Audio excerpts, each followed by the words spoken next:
So here we are down at Bloomfield Road. We're in the studio today for the first of our new series of podcasts. This podcast sponsored by SBK, Talking Tangerine. And our very first guest on the first show, the club legend, Andy Morrell. Thanks for nice having to me. meet you, Andy. Thanks for having me. Yeah, no, it's really good to have you down here for our first chat, should we say. Yeah. So, well, first off, courtesy, what are you up to now? What's keeping you busy these days? A bit of everything, really. I've got my own coaching business that I pretty much do Monday to Friday. I do small groups on a Monday, and then I do one-to-ones and two-to-ones for the rest of the week.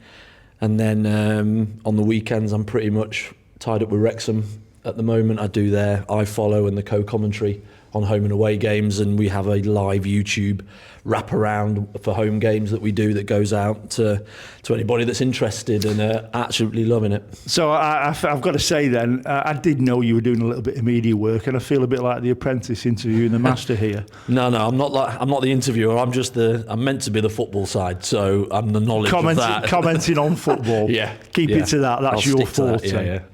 Listen, Andy, let's go back to your time in Tangerine, because that's what it's all about today. Yeah.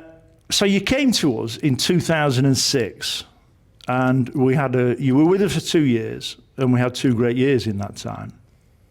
But I want to get right into the sort of nuts and bolts of how you arrived, because you didn't come for pre-season. You came a little bit late. You came a little bit into August, mid-August, I think it was.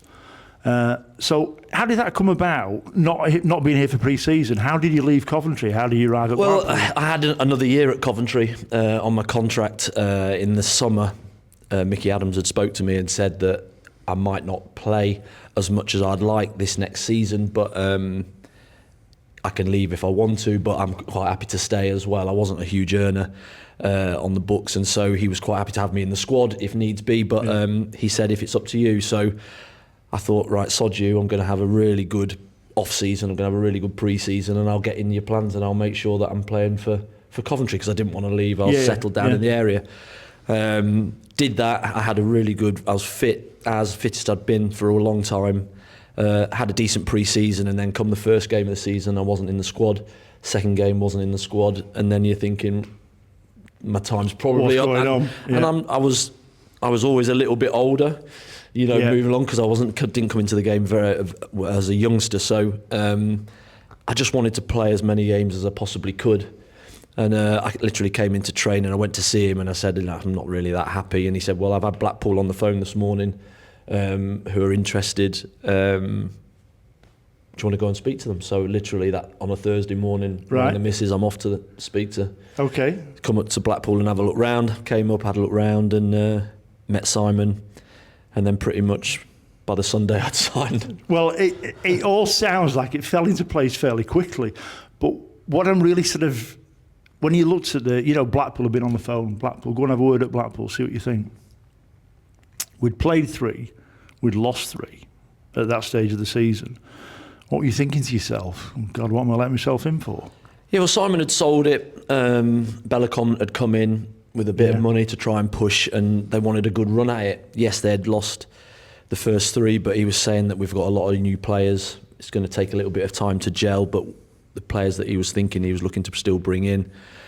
And I looked at the squad and I thought it was tidy. It was decent, and I felt that I would play. I would want to come and I'd want to play. And I'd played here a few times and liked what I saw. Yeah. I got on really well with Simon. Was one of the things that really sold it. Does that always help? Yeah. Like he was young going into his managerial career. I was a bit of an older player, and we just sort of hit it off reasonably well. Obviously, managers can sell themselves as much as they want, and you sign the contract and then they're horrible. But we got on well, and I thought I would enjoy playing for him, sort of thing. I literally had my first child as well 3 months before, and so that was going to be a bit of an upheaval. But it was one of those. I went into training at Coventry, and I came back and I said, I'm going to sign for Blackpool to my missus, and she was like, what happened? Sort of thing. And then suddenly you're in a hotel by the weekend. Did you see the training ground before you signed? No, they didn't take me, surprisingly. Yeah, it was very subtle. And then they were sort of in the ground. It's like, oh, just look that way. Don't look that way. Of course, it was only half a ground That's when right, you arrived. the car park where we're sat now. And, and it was like a scaffolding. bleachers, across the way. Yeah. All right. So we've played 3, lost 3. You signed for us. First game away at Bristol City. Absolutely, yeah. We were in 4-2. Yeah. You're the Messiah. Well, no, I had 2 or 3 chances and I could have scored and I didn't. And Scott Vernon scored, I think he did, and we were very good. And I think it was the first time that the gaffer had put Sean Barker at right back with Evo and Jacko in the centre, because they're obviously 3 centre halves for 2 positions. Yeah. And we were struggling with Coidy with an injury, and I think they played Barks there, and he never looked back, did he, for the rest of the season from that position? But we just looked a little bit more solid, I think, and Bristol ended up having a brilliant season as well, I think. Yeah, they did. Yeah. And so for that result was quite a shock, I would have thought. But we thought, here we go, we're off and running. But it didn't turn out to be, did it? Because we just, this poor start just continued. Yeah, we just couldn't win a game, and we weren't great. And I don't think the gaffer had settled on his 11, his favourite 11, really, in the team. We'd obviously had Ben come in, and we'd obviously got a few strikers that he was playing and toying with, then a few midfielders, same sort of thing, just trying to settle on a team. And it just took a bit longer than we thought, and we always knew we had decent players. It was just, when will this thing click and click, and when will he fall on a formation maybe that suits? Can you remember the game? A lot of fans often talk about this. I know what you're going to say. Game up at Carlisle, midweek game. Yes. And it's bizarre when you think back to it, because we got beat 2-0. Yeah, absolutely, yeah. But there was something in that game, and it just said, this is going to work. Yeah, we played all right. They had a long clearance that I think Carl Hawley nipped in and scored late on, I think, to make it 2. But we were pressing. I think I was on the bench and I came on. But that was one of the games I felt I'd come and signed. I played 4 or 5 games, and then I'd gone out the team, and I'm sat in the hotel, and I'm like, oh no. What have I done here? I'm miles away from my family. We put our house up on the market. I've got a 3-month-old. Yeah. And I've gone from the Championship to League One to play, and I'm not even playing. And it played with your head a little bit, do you know what I mean? And the gaffer took me out the team, and I'm like, I've made a terrible decision. I could have just stayed at Cov and everything would have been all right. Yeah. Picking up my wages. So I went to speak to him, and he's like, you just, bide your time, wait, and you'll get back in, take your opportunities when it comes. And I just needed a goal, do you know what I mean? And for my confidence, and I end up going on late on in an Oldham game, and I nicked one in the 90th minute to draw down at the bottom end 2-2, and the relief, you can see it in the celebration, the relief, the pressure that disappears off your shoulder as a striker, because you brought him to score goals, was so important for me. And then pretty much from that point, for me personally, I didn't look back, and I thought, that was, I think, around about the Carlisle game time as well, and I felt that the team was getting better. I had scored, and I'm back. Here we go. Here I am. Yeah. And sort of off we went. Well, we did, and I mean, the middle part of the season was really, really good form. Straight after I think Orient was the first home game after Carlisle. That's right. Yeah. And we went on a really good run after that. But the season really breaks down into 3 parts. So the middle part of the season, which was, winning more than we were losing, let's put it that way. But let's just skip to the end of the season, because there's a great game at the end of the season, which obviously you, no doubt whatsoever, lives long in your memory. Yeah, absolutely. And I want to get to that, because I'm going to go through a lot of your goals with you. But let's just get straight into that last game of the season, Swansea. Yeah. I mean, how bizarre was the scoring in that game? Yeah, it was a crazy game, but it actually, it actually suited us, because there was something riding on it for Swansea as well. Yeah, of course there was. Yeah, they had to win to get into the playoffs, and so we had to win to have any chance of going up automatic. Bristol City had to win, at home, I think it was, to go up as well automatic. So I felt that because of the last 10 games, the way that they went, we'd never really felt that we were going up automatic. Yeah. but we were in good form because we were that far away. But we just kept chipping away and chipping away, and it ended up that we could have done it at the end. Yeah. And we did our job, obviously, down at Swansea, but Swansea had to come out and have a go at us. They couldn't just sit in and play or anything. And obviously my mate Lee Trundle playing for Swansea as well, and he scored a couple. When you say your mate, what was the connection there? Well, we'd played in the season where I'd scored 30 odd for Wrexham. We'd had a couple of seasons at Wrexham, and me and him scored over 50 between us, and we got on really well. So, I was gutted for him at the end, that he had missed out, and he had actually scored, and he missed a penalty as well. But I forgot the penalty. I forgot he missed the penalty. There's loads of stuff that goes on in that game. It was mental. What was the score when he missed the penalty then? Can you remember? I think we were level 1-1 maybe. But then he chested one and hit one in the bottom corner to make it 2-1. And then, Keegan and I had forged this sort of relationship up front where I'd sort of adapted my game because I was normally a runner. Right. And I was the one that would run into channels and I'd work off maybe a Burgess or a Scott Vernon. But then playing with Keegan, I sort of had to adapt a little bit and come a bit shorter and link play a little bit more. Right. And he was the one that would go in behind because he was obviously quick and pacey and stuff. So offside a few times as well. A few. But what a player! It just suited. We fell on this relationship and it worked really well. He ended up with 16 goals, I think, in the season. Me 20, and I felt that when we played, we could cause teams a lot of problems with the way that we played. And so I really enjoyed playing, and that was the team really for the last half of the season was me and him, and then Scott Vernon had sort of kept us in and around it in the first half of the season because he had scored a fair few in the early part, and then Ben would have been a huge sub as well. So we had 4 really good strikers.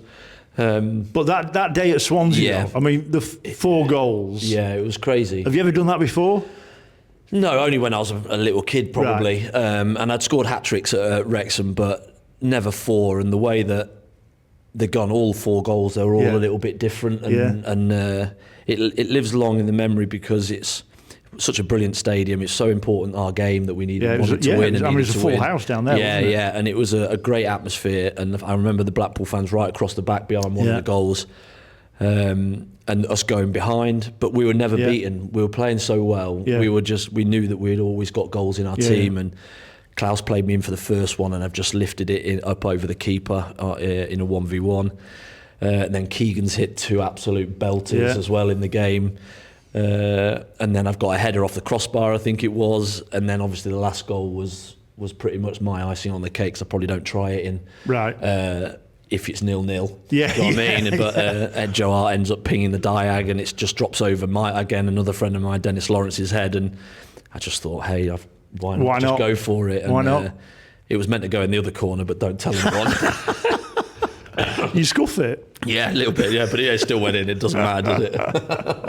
They all count at the end of the day. Yeah. There's no match report in the record books. No, that's right. And then obviously we come running off and trying to work out whether it would happen for us, and you could obviously tell from the fans' reaction that Bristol had done their job. So, but we were in such good form that we felt that put anybody in front of us. And talking about the form, I mean, that obviously was it was what turned out to be the perfect 10. That's right. That was game number 7. Yeah. What an incredible run that was. How did you guys? When you're playing well. We've had this upturn mid-season, and we're getting there, and we're getting to the business end of the season, and you start winning, and then you win again, and then you win again. And was it how much did you guys feel that, hang on, we're on some run here? Yeah, but I go back to, I don't think we ever thought we'd get up automatic. We always thought the playoffs was a definite possibility. And so when you're getting in and amongst it, you're like, well, can we keep this form going? Because you bring anybody to us now, and we'll beat anybody. And I didn't think there was anybody in the league that could challenge us when we were playing well, when we had our full team out. And what we also had was we had real good quality and depth as well. So if I think it was Chris Brandon was played a couple of games, Northampton scored a couple of goals, was brilliant. Then he ends up getting sent off, and Adrian Forbes comes back in the team, and you're no less worse off as a team when these players step in. And you know, we'd had a real problem at left back all season. We'd had 3 or 4, Paul Tierney, and I think Coyde had played there a couple of times, and then Carl Dickinson, Dicko came in on the left. There's some names there that, yeah. And then at the end we obviously had Robbie Williams at the end, who scored at Wembley. Let me entertain you. Absolutely, yeah. And so he come in, and we never really had a settled left back, but somehow it just worked. Yeah. But that run, it was an incredible run. So 7 games regular season. That's right. Yeah. It helps when Joe Hart comes in. Well, I was just going to say. I was just going to say. Yeah. I think it was Huddersfield away was his first game, possibly, or first or second game. Literally got on the bus and he sat there. Yeah, and 19-year-old kid. Yeah. And I remember thinking to myself, who's this? Who's in goals now? What's this 19-year-old? Yeah, well, it was Edgy, wasn't it? Broke his might in one of the games. Yeah. I think it might have been a Tranmere game. Yeah, Lewis Edge. Yeah. And we were left with nobody. Chubb's injured. And so he comes in, sits. But didn't he just was ridiculous, just ridiculous. Like hated in training, hated balls going in his net, and hated balls in his net. Yeah. So if you scored, he'd get it and put it out the side of the goal. Right. Just hated it. Everything he wanted to stop. Unbelievable ping on him. Right. And just real quality player, and you could tell then that he was going to play at a decent level. You know what I mean, coming from Man City. So, but that was a really astute little emergency. How did that? I don't know how it came about. But who was the goalkeeping coach then? I can't remember. Great question. I can't remember who it had been. No, did we even have? We would have had a dedicated one. His name's gone from. Anyway, whatever. He certainly found a gem. Yeah, well, whether it was just phone calls from Simon Grayson just to try and find somebody to cover. Do you know what I mean? And he came in and played up to the last game of the season. I think it was played the Swansea game, and then Chubbs was back fit, for the playoffs. Goes home. So.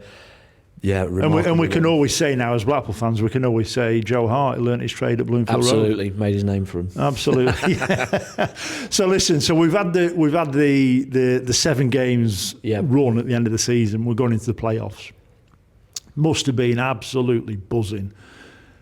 Yeah, behind the scenes. Yeah, we were confident. There were players, we were a bit like, I don't know, it's going to be a bit tricky. And there were some players who were like, no, this is happening. It's happening, we're going. And Robbie Williams was one of those. He was like, no, we're going up, there's no problem. Yeah. Do you know what I mean?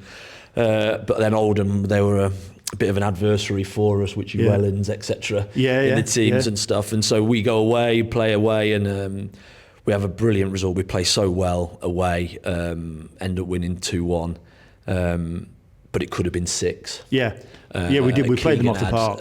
Keegan had 4 or 5 decent chances and missed them all. But we're still confident that coming back here that we'll do the job against them. But then for me, the night before, it was the Forest Yeovil game. Of course, the other one. And what a game that was. Yeah, Forest were 2-0 up from being down at Yeovil. And it was 5-2. And so I'm watching that and I'm thinking, oh no, we've missed our chance here. Right. With all the chances that we've had, it could come back to bite us here. And you've seen the way that Yeovil fans Yeovil players, etc., were celebrating the way, because that was an unbelievable turnaround. And a great victory over a really strong Forest team as well. I think that was their final. Yes, if you see what I mean, because then they came to the final against us. But then, we were here. I think there were about 4 or 5 disallowed goals in the game here. It was a really odd one, but we ended up coming out 3-1 winners, and some real good quality goals as well. Keith scored a really good goal, and then I managed to just dink one over the keeper at the end to seal it. And it was interesting because watching the Yeovil, they were all celebrating in front of their fans, going mad. Yeah, we pretty much just went. Right. And off we went. Not job done at all. Nothing's done yet. We said thank you to the fans, obviously, but there was no jumping around or anything because we knew we had a job to do. Did you have as a group of players, did you have a real sense of the sort of history behind what was happening now? Because, apart from getting to Wembley, brand new Wembley, only been open for a couple of months or something. Yeah.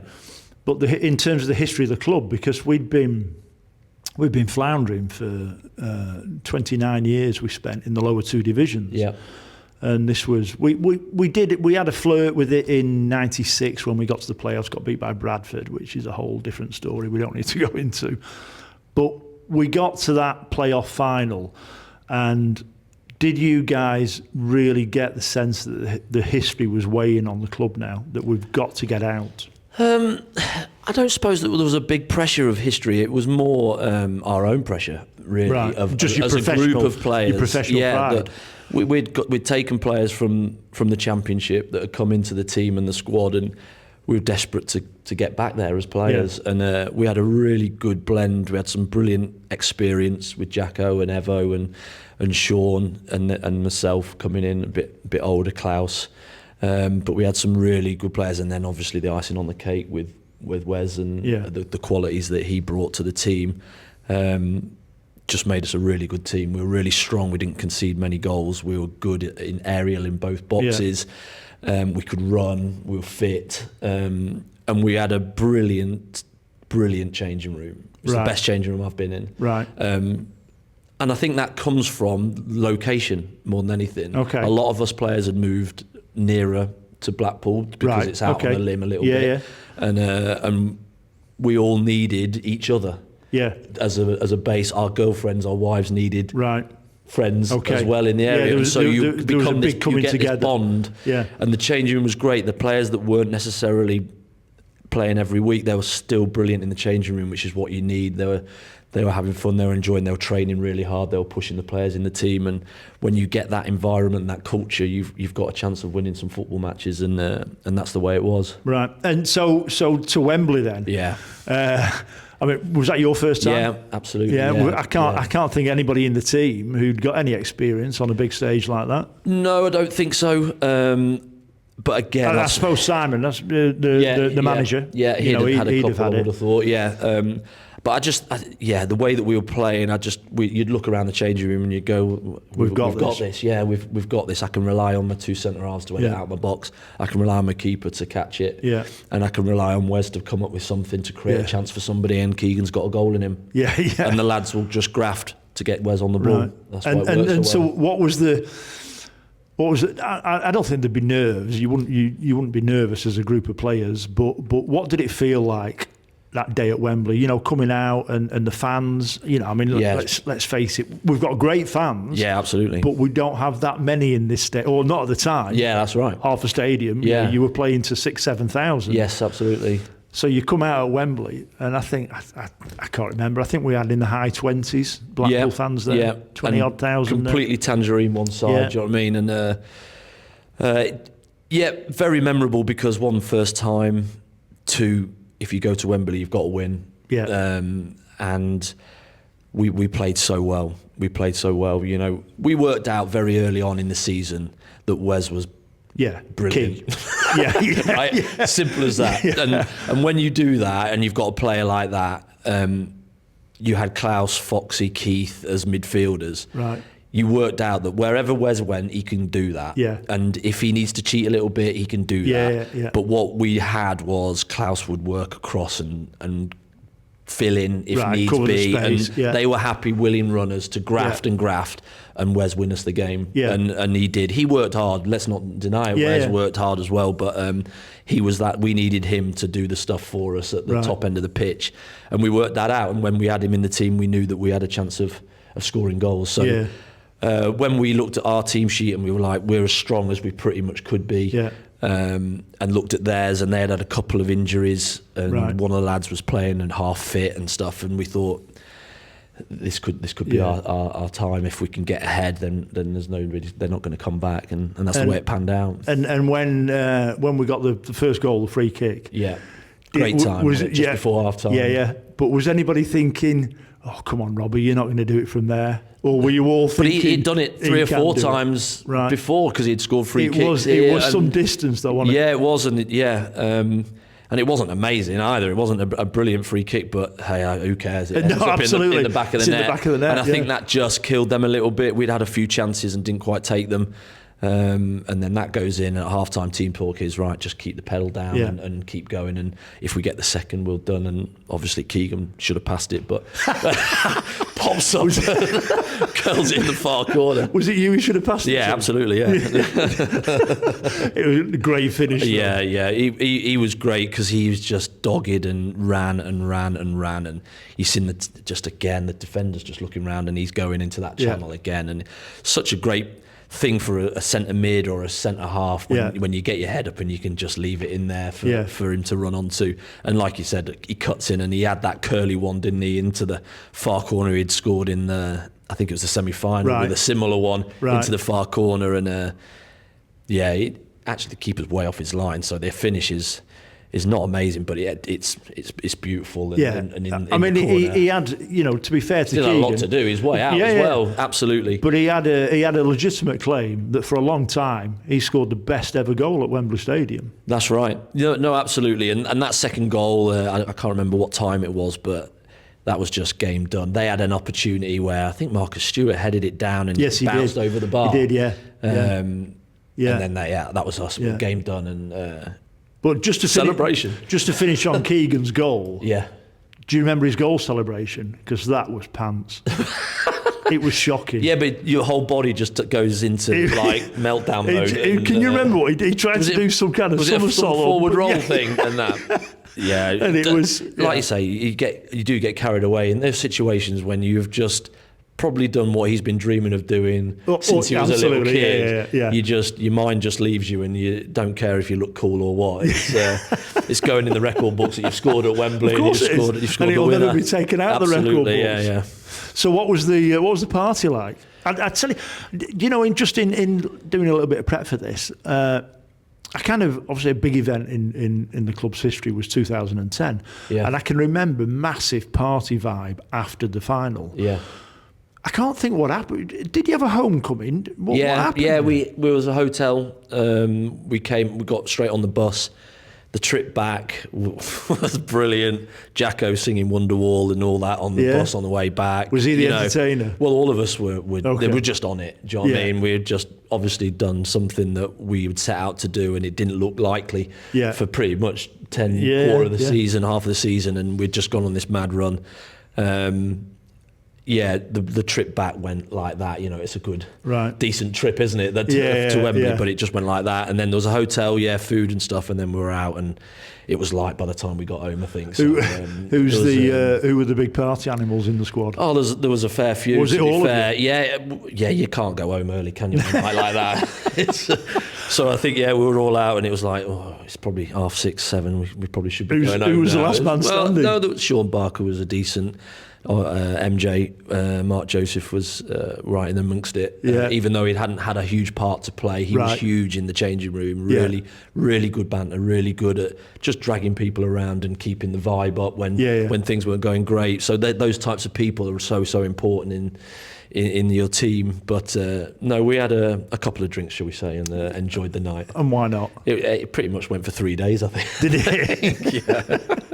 Did you have a team holiday after it? I don't think we did, actually. Did we go away? I don't think. It was because we were playoffs. We were literally going to be in. A month later, we were back in. So 4 weeks. So it was get home, get the holiday booked with the wife and family, and get out somewhere to get a bit of sun and chill, ready for the next one, which was a huge one into the championship. Of course, yeah. Well, that brings us nicely on to the following season.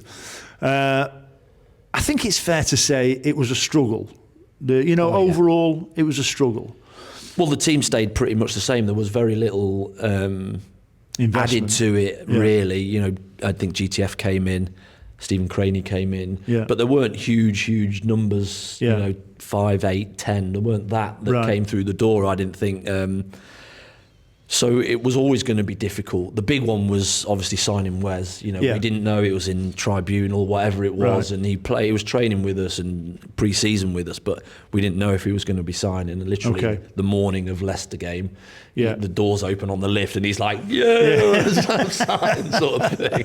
And so off we go, and we ended up starting really. We beat Leicester. Yeah, we did. Somehow I don't know how we did that because we were under it. Keith Southern again pops up with another important goal. Absolutely. And then, we always knew it was going to be tough, but we were in Latvia for pre-season. Yeah. And, Belakon's got his Did we go to Latvia after? Maybe, I don't know. I can't remember. Anyway, he's telling in a bar. He's telling us if we get to the Premier League, it's 5 million. To whatever it was. I don't know. And we're like, we just want to know what it is to stay in this league, because this is going to be hard. With the way that we've come up, the investment that we've got. If we stay in this league, we've done unbelievably well. Yeah. And we were hoping that momentum carried us through, and it did to start with, and then it became a lot harder, and then obviously a couple of players come in to help us, and I think it ran right to the end, didn't it? Really, we didn't know. We were pretty much safe. We were, but we were not mathematically. No, if you like. I can't remember who it was, but somebody on the penultimate game, we effectively got safe on goal difference. Yes. Because I think somebody's goal difference was about 10 different to ours. Yeah, that's right. So even though, in theory, on the last day, it could have gone wrong. Yeah. It wasn't going to do. It wasn't going to do. No, absolutely. But I thought, and again, putting my anorak on, doing a bit of prep for this, and I was surprised about, so we finished 19th. Mm-hmm. The number of losses, we didn't actually lose, we did. I think we lost 16 games. Right. But there were only, in the division, that was the least outside the top 10. Right, okay. So of the 14 teams, we lost the least number of games. We just drew a lot of games. Yeah. And you'd rather win one, lose one, potentially, than you would draw two. Yeah, yeah. Do you know what I mean? Yeah. And so we were always competitive. We were always in games. We just didn't have that quality to put that little run together of getting those games and being a mid-table comfortable team. But we were always giving teams a game.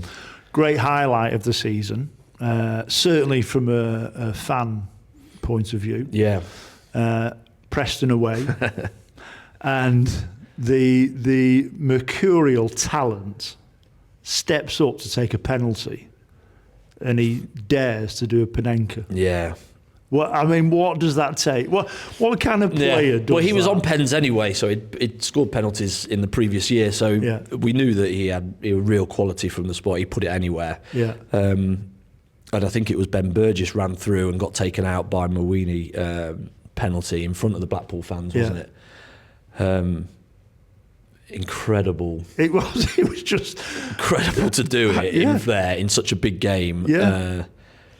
But it was a really good team performance that day. It was a real strong, solid one. I think I was playing right mid for a little bit. Right. And I was playing up against Lewis Neal, who was at Preston, and he lived 2 or 3 doors down from me as well. Did he? And so we were running up and down. I'm like, come on then, let's go. As we're running up and down, It's mental when you look back. You go, what was I doing? But again, probably a highlight of that season was, everybody looks at that game, don't they, when you play for Blackpool, and when are they? Yeah. I think we drew here, fantastic, and what bottle to do. There weren't many highlights in the season. No, it was hard. So it was if you can go, it was hard. Go to your local rivals and win 1-0 in that manner. I'd take that all day long. Yeah, things had changed a little bit. I didn't play that many. I didn't start that many. Ben sort of came to the fore and was a bigger threat, if you like. Playing with Keegan, we obviously had Paul Dickoff coming for a little bit as well. Yes, Paul Dickoff, yeah, and who came in and scored a few. Yeah, really he came in. goals. He came in towards the end of the season. Yeah, real character, and just came in with a bit of knowledge, a bit of know-how, right. And scored some really important goals for us that probably got us enough points to stay in the league. Again, another astute signing by the gaffer. Yeah. Just talk to me about a couple of other players then in your time here. There's 2 in particular, just to give us a little bit of insight if you can. We've already talked about him because of his goal at Wembley, Keegan Parker. Yeah. I think Keegan stood out for 2 things. He stood out for his pace, which was, fantastic, unbelievable. But also he stood out for the fact that he just didn't know the offside law. Yeah, he was very, very tight, and because he was so quick, we're like, just give yourself another yard. That's what you always thought watching him. Pace them. He was horrible for centre halves to play against. He was always in your ear. He was chirping in them and all that. But I realised when when I got here that if I was playing with Ben, my game was going to have to be different to if I was playing with Keegan or if I was playing with Scott. Right, yeah. I was going to have to be the one that, if I was going to play, I'm going to have to be the one that adapts a little bit here. And when I was playing with Ben, I would be the runner off him, like I said at the start. And then Keegan came and we played in a game and I was like, right, well, he's just going to run. He doesn't want a ball to feet. So I'm going to have to be that one that maybe goes up for headers and tries to flick it on, etc. And that partnership really gelled. And I love playing with him. He was horrible. He used to get into defenders and they would niggle them. Yeah, and they would be constantly chirping at him and sort of eye off the ball type thing. And I'd just go about my business and doing our stuff sort of thing. He helped massively in the way that we played and to get 16 goals in League One. Yeah. You know, the way that he played, he probably could have had 46 with the amount of chances that he had if he had any sort of decent finishing. But good player, and he had one of those seasons that season. And then obviously again we have already touched on him. But what was it like to see Wes Hoolahan, you know, in training and then in his pomp on the pitch? Yeah, it was one of them, give him a ball because we want our own ball sort of thing. We needed two balls at times. What he did for us, I felt, was that if we got him the ball, he would be able to keep it for just 10, 15 seconds to just give us a breather and just give us a moment and give our centre-backs time to just get up the pitch a little bit. He was a dribbler, he was able to keep it. But he could take somebody on, he could create something, he could score a goal. I think he got, 14, 15 goals that season. But I was always looking. He could see a pass, thread it, and you know I wasn't surprised that he went on and played at the very highest level. You know, he walked into I think he ended up going to Latvia on trial. Nobody really knew who he was, and he scored a worldie out there. And then he came in and he didn't play the first few. Yeah, that's right. He didn't. He played in the Barnsley game that I played in. He kind of had to work his way into the team, didn't he? And then we sort of realised, this lad's quite good. He's not bad with the ball. Yeah, and so how do we get him in the team? Right. And it fitted that he played at left mid, but he would drift, and the lads would work around Did he literally him. have a free role? Just not overly a free role because he knew his jobs, but the lads were willing to do the work to help him out, and he could go and then create. And if he pops up in the middle in the 10, then great, and so be it. And if anything came down our left hand side, then the lads would shuffle over and help him out. Right. There's one other player from your time here that I've got to ask you about because it's so relevant to us now. Yeah. Ian Evatt. Yeah. What was he like as a teammate? Good. What was going on the training field with Ian Evatt? Yeah, he was very driven, very, very cultured, real quality, with the ball as a centre half. You know, you talk about your ball playing centre halves. He had ability to pass it, but also very strong aerially.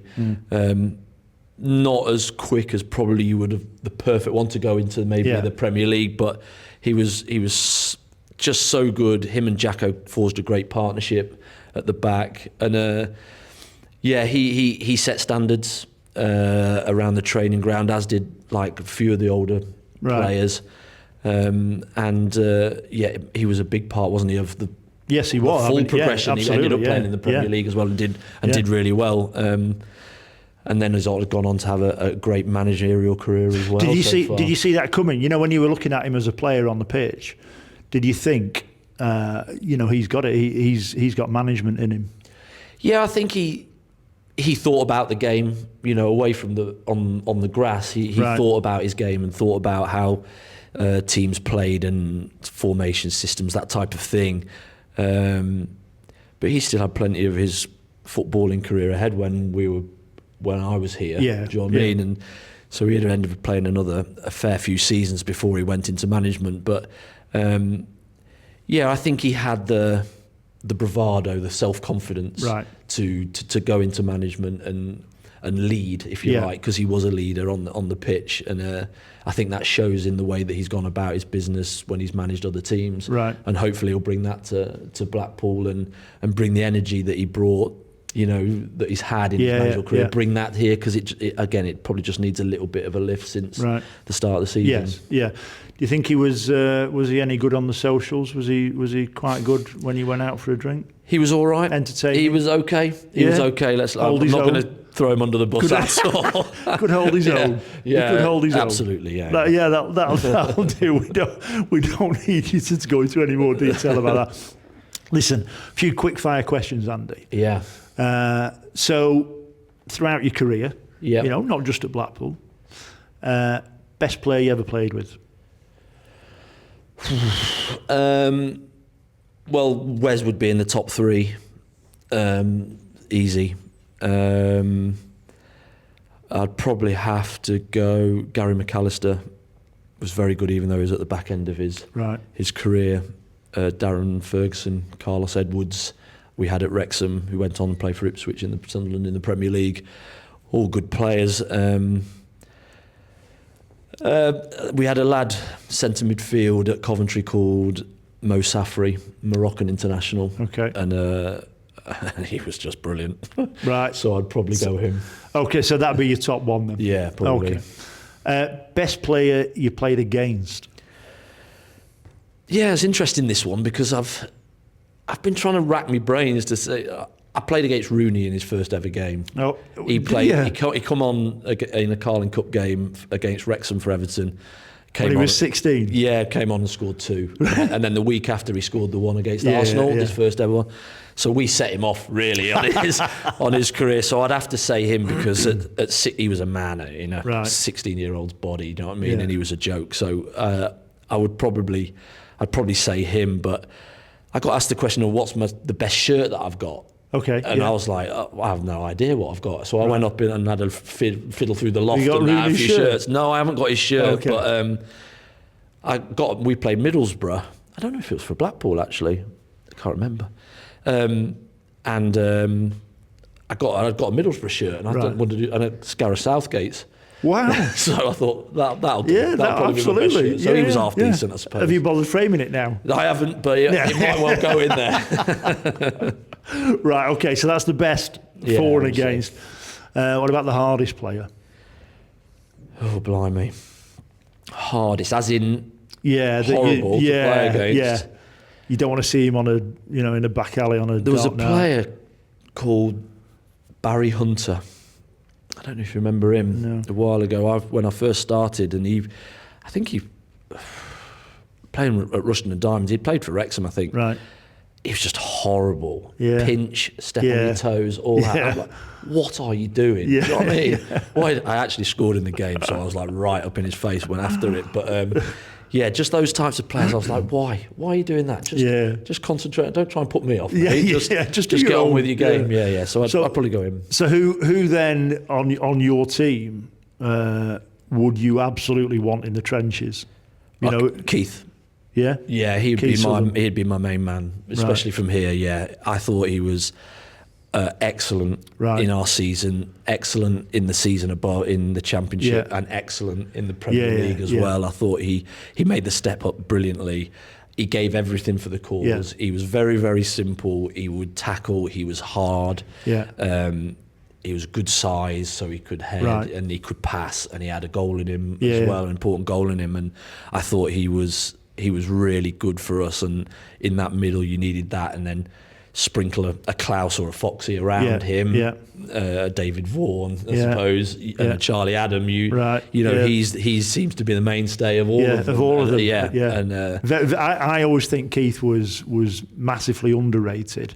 Not by Blackpool fans. I think Blackpool fans absolutely know what he brought to this club. Yes. But I think in a wider sense, he didn't get recognition for the role that he did. But his role was under the radar, wasn't it? Yeah, like you say, you had the Wes, but every player in that team would go, he's so important. Yeah.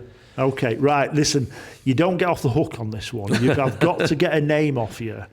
Who's the worst trainer? Who absolutely did not want to be at training? I'd have to go Keegan, I think. He was a game player. It's not surprised me. It's not surprised me at all. Sorry, Keegan, if you're watching. But he would train and he would do all right and he'd do the finishing and stuff. But I wouldn't say he overly tried Right. desperately in training. Okay. But when you knew that on a weekend when he turned in, he'd be there and he'd be running. So I'd say him. Another one, easy. I'm not going to ask you for the worst of this because you wouldn't give me a name. Best manager. Who's had the biggest influence on your career? On my career, great question. I would probably say Dennis Smith. He was. I had Brian Flynn when I was at Wrexham when I first came into professional football, and then he got sacked and Dennis Smith took over, and that sort of coincided with us getting relegated, Wrexham getting relegated, me going from sort of fourth choice to one of the first two pairings in the League Two starting. And I started scoring goals in the season, and I got in the team to start the season. I started scoring goals, and then I went through a little blip, and he pulled me out and said, "I'm going to leave you out of this Carling Cup game, whatever it was." And I was like, "No, I need to play. Just keep me playing." Right, yeah. And he was like, "No, I just want you to rest and chill out." And he's like, I've heard that rest one. I've not stopped. I've stopped scoring goals now. I know my time sort. And he's like, "No, I'm literally giving you a rest." Right. He said, "What you give for my team is more important than any of the goals you're scoring, and so you play. You will play regardless of whether you're scoring or not. Don't worry about it.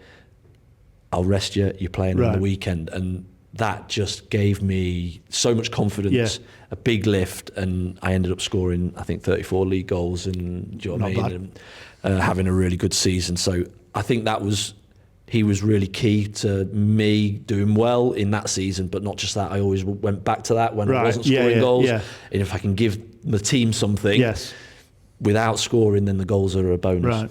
Okay. Right. One last one on the bests. Best friend in football. Oh, it's a good question. Who that you've come across through your football career has stayed there and you think he's my mate? Yeah, it's interesting because I would say I've got very few friends in football. I've got a lot of acquaintances, and this is what you do in football. You come across a lot of players, a lot of people, and when you're in a changing room for a season or two seasons, you become doors, mates. Isn't it? Yeah, and I'll give you an example. Then we had the charity game here in the summer, which was brilliant, and we had a couple of the playoff teams players coming in, and I hadn't seen some of them since 06-07 season, which is what you tell me maths. Yeah.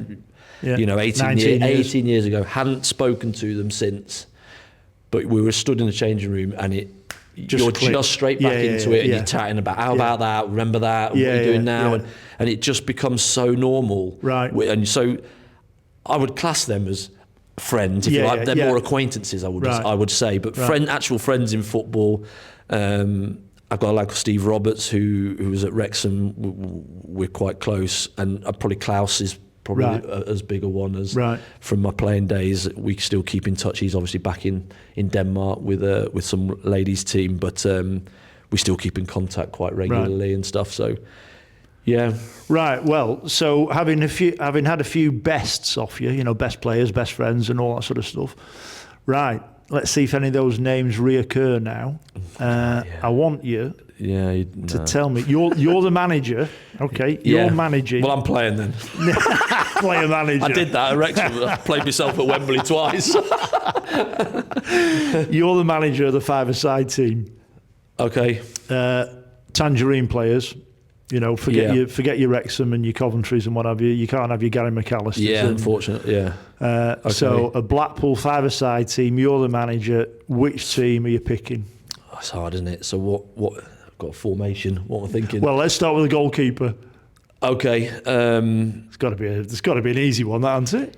Yeah. I would obviously go Joe Hart because he was obviously quality, but for me, Chubbs was excellent. Okay. For what we needed at the time, he came in and I would say he was never a 9 out of 10. Yeah. But he was never a 6. Yeah. He was always a 7 and an 8, and we needed that calmness at the time because we were conceding a few goals. He comes in and just chilled everybody out a little bit, and very reliable. So I know that we had Joe for 7, but I'm going to go Chubbs in my team. Okay, all right. So you've got 4 players. You're trying to win this five-a-side tournament. So. Yeah, I'm only going one defender then. Okay. Yeah, we're going all out. I would probably go Jacko then. Okay.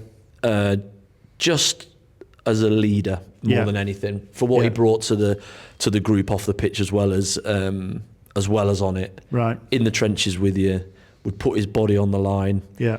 His body didn't work quite a lot of the time, but he'd still put it on the line. Yeah. But what he did was he realised coming to the end, he did so much stuff in the gym, pre-training, after training, all that, to be able to elongate his career. What I always remember about him, watching him, was he one of those players that, because of how well he read the game, that gave him the extra yard? Yeah, absolutely. Because he knew where he was going to have to be next. Yeah, it's no fluke that these players end up heading this ball. You know what I mean? And you put a young kid in, and it's dropping over. And these older, experienced players, they always seem to just read it that little second earlier, and so put themselves in a bit of better position to be able to give themselves a chance of going to get it. It also helps when you've got a couple of really good Sean Barker on the right and Evo either side of you. It does help, but I think he led the team really well. Okay, so we've got Jacko as your defender. Jacko, centre mid. I'd love to put a Klaus or a Foxy in there, but I'm gonna have to go Keith, I think. Okay. Because he'll help out back there as well as there as well. So he'll do everything for us. So probably Keith in there. I've got to have Wes in. Okay. Because he'll win me the game. He's got to be. Yeah, he was the best. Best players I've played with here. So then you've got. And then I've got a striker. Yeah. And Yeah. Oh, goodness me. Well, it's. You want to be a player manager, don't you? Yeah, I do. Yeah. You want to be a player in manager. That team. I've got goals in me still. I would. Okay, I'll go Keegan. I think I'll go Keegan just for finishing and also the way that our partnership was. He can't be offside in a five-a-side. Correct. As well. Yeah, there you go. We'll go Keegan. I'd probably put Ben in, depending on the opposition. Maybe have Ben as a sub. Okay. There you go. You can have a sub. Is that all right? Five-a-side team? That'll do. That'll do. That sounds like a perfect five-a-side team. Thank you. I can't wait for the competition they play in. Oh, goodness. Yeah, I don't think we'll move that well now. Andy, it's been great talking to you. No, thank you. It's been great to have a bit of an insight into that period in Blackpool's history. It was a springboard to what came next. And you guys really set it off for us at Wembley that day. No, it was one of the best times in my career here, and obviously the Wembley appearance was amazing to top it off. So, I loved every minute, and I thank the fans for their support. It's been a pleasure to see you. Thank you. Cheers, Andy.